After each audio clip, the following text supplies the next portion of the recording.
Peristiwa kebangkitan Kristus adalah bukti bahwa Allah adalah pribadi yang berkuasa.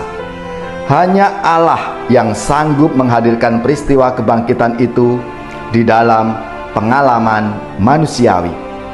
Kebangkitan Kristus itu juga berarti kemenangan atas dosa dan maut.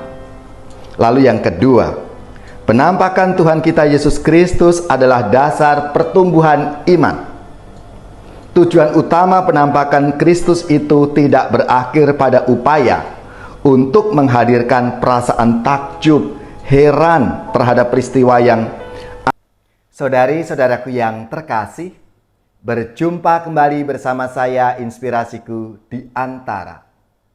Renungan harian Sabtu 15 April dalam Oktav Paskah.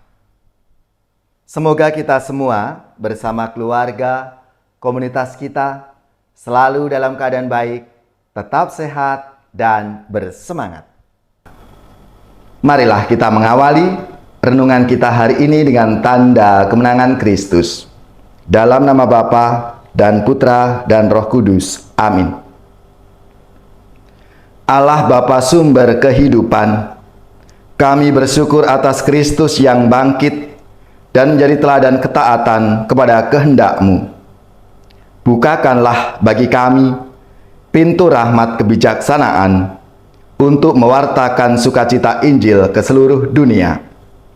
Dengan pengantaraan Yesus Kristus Putra-Mu Tuhan kami, yang bersama dengan Diko dalam persatuan Roh Kudus, hidup dan berkuasa, Allah sepanjang segala masa.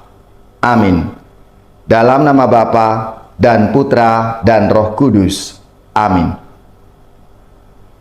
Inspirasi kita hari ini dari Injil Suci menurut Markus, bab 16 ayat 9 sampai 15. Marilah kita baca bersama-sama dan kita renungkan. Setelah Yesus bangkit dari antara orang mati, pagi-pagi pada hari pertama minggu itu, Ia mula-mula menampakkan dirinya kepada Maria Magdalena. Daripadanya Yesus pernah mengusir 7 setan. Lalu Maria Magdalena pergi memberitahukannya kepada mereka yang selalu mengiringi Yesus, dan yang pada waktu itu sedang berkabung dan menangis. Tetapi ketika mereka mendengar bahwa Yesus hidup dan telah dilihat olehnya, mereka tidak percaya. Sesudah itu Yesus menampakkan diri dalam rupa yang lain kepada 2 orang dari para murid ketika keduanya dalam perjalanan keluar kota. Ketika mereka kembali dan memberitahukannya kepada teman-teman yang lain, kepada mereka pun teman-teman itu tidak percaya. Akhirnya Yesus menampakkan diri kepada ke-11 orang itu ketika mereka sedang makan. Yesus mencela ketidakpercayaan dan kedegilan hati mereka, oleh karena mereka tidak percaya kepada orang-orang yang telah melihat Dia sesudah kebangkitannya. Lalu Yesus berkata kepada mereka, "Pergilah ke seluruh dunia, beritakanlah Injil kepada segala makhluk." Demikianlah sabda Tuhan. Terpujilah Kristus. Saudari-saudaraku yang terkasih, apa kabar semuanya? Saya percaya saudara-saudari bersama keluarga, komunitas kita selalu dalam keadaan baik, sehat, dan tetap bersemangat. Di akhir pekan ini, renungan kita masih dalam kaitannya dengan penampakan Tuhan Yesus yang bangkit. Dan satu demi satu peristiwa penampakan itu terungkap di dalam perikop Injil Markus ini yang menegaskan beberapa hal. Yang pertama, peristiwa kebangkitan Kristus adalah bukti bahwa Allah adalah pribadi yang berkuasa. Hanya Allah yang sanggup menghadirkan peristiwa kebangkitan itu di dalam pengalaman manusiawi. Kebangkitan Kristus itu juga berarti kemenangan atas dosa dan maut. Lalu yang kedua, penampakan Tuhan kita Yesus Kristus adalah dasar pertumbuhan iman. Tujuan utama penampakan Kristus itu tidak berakhir pada upaya untuk menghadirkan perasaan takjub, heran terhadap peristiwa yang ada di luar nalar manusia. Penampakan itu dimaksud untuk menciptakan pertumbuhan iman manusia ke arah yang lebih baik, yang lebih matang dan dewasa. Lalu yang ketiga, dan ini yang dikritik oleh Yesus, kedegilan hati. Manusia menjadi pribadi yang tidak percaya itu bukan karena kurangnya bukti tentang kebangkitan. Fakta hadirnya Allah dapat ditemukan di dalam berbagai macam pengalaman manusiawi. Dan yang menjadi tantangan utama di dalam proses pertumbuhan iman manusia itu adalah hati yang keras, hati yang tidak mau diubah, atau bahasa Yesus adalah kedegilan hati. Yesus sendiri menyampaikan kritik itu secara terbuka kepada para pengikutnya untuk menghindarkan diri dari kecenderungan kedegilan hati itu.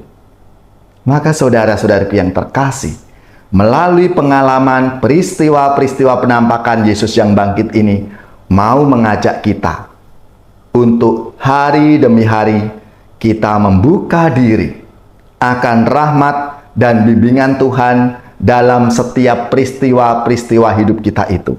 Karena di sanalah Tuhan Yesus berkarya, Tuhan Yesus membimbing kita, yang tentunya kadangkala tidak sesuai dengan apa yang kita harapkan.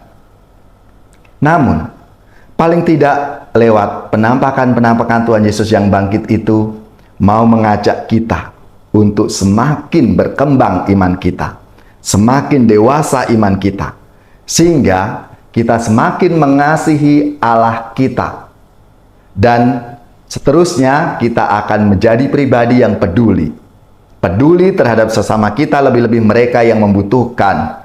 Dan akhirnya kita berani untuk menjadi saksinya, untuk kita melalui pekerjaan, karya pelayanan kita menjadi saksi Tuhan yang bangkit itu dalam setiap pengalaman hidup kita setiap hari.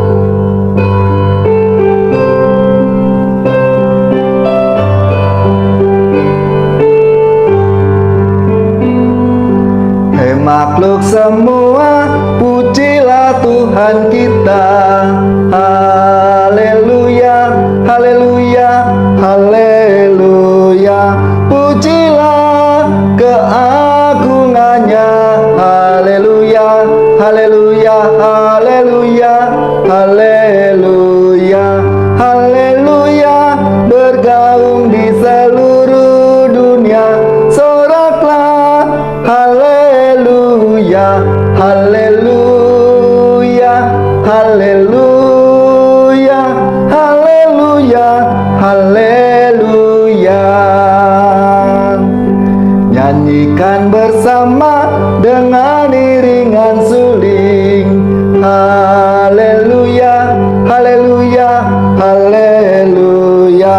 Pujilah Maha Tuhan. Haleluya, haleluya, haleluya, haleluya, haleluya.